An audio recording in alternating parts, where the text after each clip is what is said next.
What's up, my crazy YouTube family? It's your boy nontoxicpnw coming at you from an undisclosed location amid the corona crisis. COVID-19 or coronavirus or novel corona has taken our country by storm and people are going absolutely bananas. Now, some of you know me in real life, know that I am a certified medical professional. I am a home care aide. I'm certified through the state of Washington as an HCA. I've also been a CPR first aid instructor, and I have done all my classroom hours to be an EMTB or EMT basic, Emergency Medical Technician basic.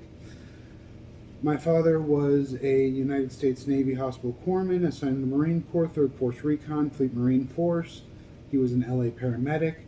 I have grown up in the medical community. My wife works in a pharmacy. You're blowing this out of proportion. The media is blowing this out of proportion. If you are under 50, the biggest thing that I need you to do is, if you don't have any in your house, go to the store and buy soap. Learn how to wash your hands properly for 20 seconds, getting in between your fingers, your thumbs, under your fingernails, and just relax. Seriously, it is not the zombie apocalypse. Leave some of this for the rest of us. Some of us need all of us need this. And if you buy all that's in the store, this isn't, you can't use this as a mask. This is for wiping your bottom. And everyone needs to do that. And this has nothing to do with the coronavirus. It doesn't cause explosive diarrhea. So take a deep breath, wash your hands, relax. Now, that being said, you're also not supposed to touch your face. This is something that I personally have a problem with. Speaking of faces, some eagle-eyed viewers may notice that I'm not sporting a luxurious man mane as usual. The main reason for this is not because I got tired of it and decided to shave. It's because my son is 14. He was getting the Scooby-Doo shaggy little goatee, and as a father, I took the time to trim my beard with a pair of clippers and then teach my son to shave. My beard will be back soon. It was very, very strange for me. I haven't had a razor on my face for about 5 years. I did not completely sacrifice the goatee, so I still have something to stroke when I'm thinking deep thoughts, but the beard will be back in force, and you will have a wonderful time lapse of it coming back. There will, or at least I'm expecting there to be a wonderful transition period where I just look dirty, and then all of a sudden one day I'll roll out of bed and I'll have a majestic beard once again. So stay tuned. Now, I want to talk to you about what I did this morning. I was driving to work to my client's house, and I saw a man, a human being, with 2 garbage bags walking down the highway. Now, I work about 20 miles away from my home. So during my commute, I'm on the highway every morning and every evening. And it was cold. It was about 35, 40 degrees. There is a winter storm watch, which is very, very odd for this time of year. But the National Weather Service is saying that it could snow here in Washington State. And I pulled over and I rolled down my window and I hollered, "Hey, it's kind of cold out here. You want to ride?" And he came over and he hopped in the Tahoe and he asked, "You wouldn't happen to be going to Moses Lake, would you?" That's where I was heading. So I took him to the next town over, and yeah. Now, I don't know how many people out there would let a homeless man in their vehicle. And there's probably people out there saying, "Oh, that's crazy." I'm 275 pounds. I've been in some form of martial arts since I was 10 years old. I can take care of myself. I can take care of and I have a reasonably good crazy barometer. But it got me thinking about crazy and about how many people are homeless due to mental health issues and the silent epidemic. You want to talk about epidemics? We're not here to talk about coronavirus. We're talking about mental health in the United States. And the number of people in the United States that have some form of psychological problem. Now, some of you watched my video last week and the Tahoe confessional, and you really enjoyed it because it seemed like I was being more real. It wasn't just me hustling, doing Amazon Associate or It Works or Teespring, or I wasn't just trying to sell you something, Weeble. It wasn't about wealth accumulation. It was just me talking about talking to myself, which is crazy. And it took me a long time and a lot of thought, and I have really considered if I want to put this out on YouTube. But I think I am going to go ahead and say I'm going to share myself with all of you right now. I have mental health issues. I'm not going to say problems. Issues. I'm not normal. I'm fine, but I'm not normal. Just so some of you understand, I got a handy dandy computer here. Read you a couple things from Mayo Clinic. You can find this at mayoclinic.org.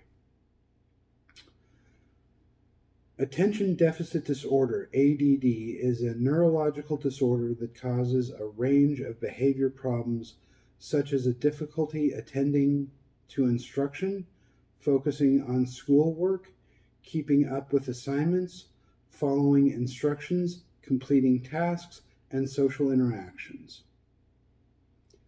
Now, this is all aimed towards students, but I'm here to tell you I'm 38 years old, and it's not something that you just magically grow out of. It does become more manageable with age, but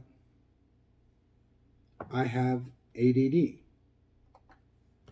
I also have dyslexia. Dyslexia is a learning disorder that involves difficulty reading due to problems identifying speech, sounds, and learning how they relate to letters and words, decoding. Also called reading disability, dyslexia affects areas of the brain that process language.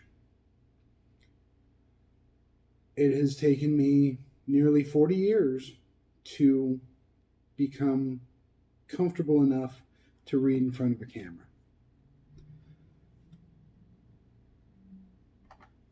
Depression. A mental health disorder characterized by persistent depressive mood or loss of interest in activities causing significant impairment in daily life. Now, ADD and dyslexia are definitely contributing factors to depression. It's not easy. It would make a normal person depressed. Anxiety. Here's a fun one. Anxiety is a normal and often healthy emotion. However, when a person regularly feels disproportionate levels of anxiety, it may become a medical disorder. Anxiety disorders form a category of mental health diagnosis that lead to excessive nervousness, fear, apprehension, and worry. You think you've got stage fright? That's cute. And last but not least, post-traumatic stress disorder. Post-traumatic stress disorder, PTSD, is a mental health condition that's triggered by a terrifying event either experienced or witnessed. Symptoms may include flashbacks, nightmares, and severe anxiety, as well as uncontrollable thoughts about the event.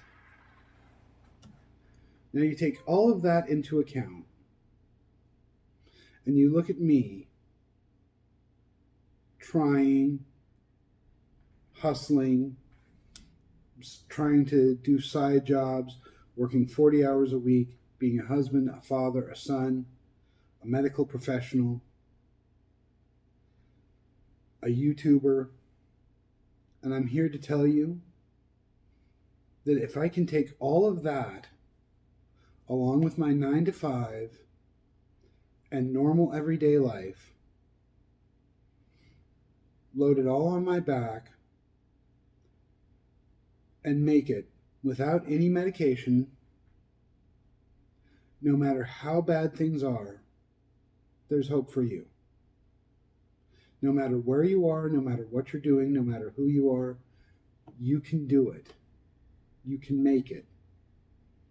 It's never as bad as it seems. And there's nothing wrong with asking for help. I'm in therapy. I talk to people. I have a really amazing support system. I have my parents, I have my family, I have my friends, and I thank each and every one of you. If anyone who knows me and anyone who has ever talked to me about my wonderful, lovable little ball of neuroses is watching this, thank you from the bottom of my heart for being my support system, for being there for me. But I want to help others out there that might not feel normal. I'm not normal, but I'm okay. There are some people out there who aren't okay. And for those people, I have this poem. This is something that I found on the internet from someone that I have a great deal of respect for. It's a therapist, and this is a poster. I don't like the phrase cry for help. I just don't like the way it sounds. When somebody says to me, I'm thinking about suicide, I have a plan, I just need a reason not to do it. The last thing I see is helplessness. I think your depression has been beating you up for years. It's called you ugly. It's called you stupid. It's called you pathetic and a failure for so long that you've forgotten that it's wrong. You don't see any good in yourself and you don't have any hope. But still, here you are.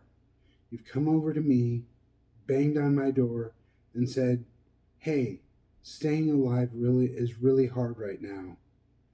Just give me something to fight with. I don't care if it's a stick. Give me a stick and I can stay alive. How is that helpless?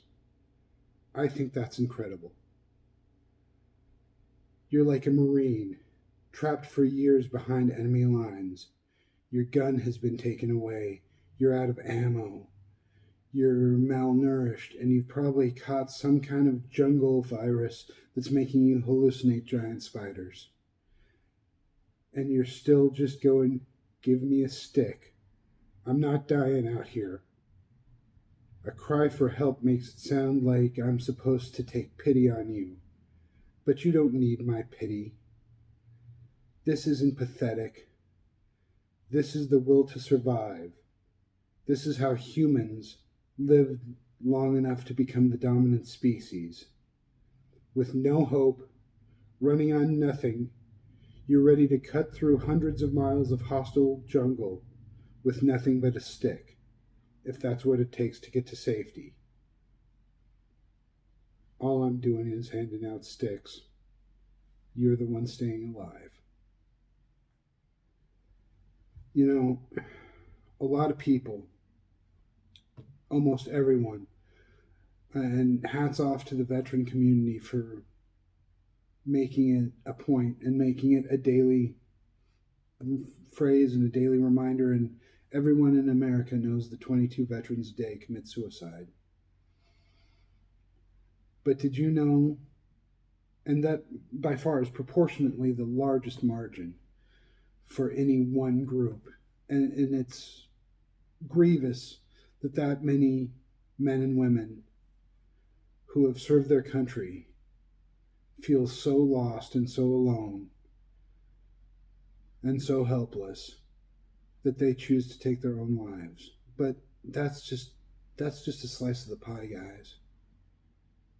Did you know that every day in America, at least low ball numbers, 110 people commit suicide? Men, women, children, some as young as 9 years old. There was a thing on the news the other night about a 9-year-old boy who was being bullied that chose suicide. Guys, this is the epidemic. Forget coronavirus. 110 people a day are dying from suicide. That's unacceptable. We need to reach out to our friends, our neighbors, complete strangers. We need to ask everyone we meet, are you okay? We need to ask the homeless, are you okay? We need to stop worrying about our infinitesimal little daily problems. Oh, my computer crashed, this, that. People are killing themselves because they feel hopeless and unloved. Please help me to reach out to everyone that you meet that might not be okay. This is really important. Share this video. Usually I'm all about the like, comment, subscribe. Share this video. Get the word out. 110 people a day is not acceptable. There's a phone number. The National Suicide Prevention Lifeline is 1-800-273-8255. Again, that's 1-800-273-8255, or TALK, for the National Suicide Prevention Lifeline. I'm not trying to hustle this. I'm just trying to make a difference. I have produced a t-shirt on Teespring, 110 a day, are you okay? That's going to be linked down in the description. Help me raise awareness. Help me reach out to people that have lost all hope, because there's no reason for anyone to die like that. There's toxic and there's non-toxic. And the best way to be non-toxic, whether you're male or female, is to help others. Peace.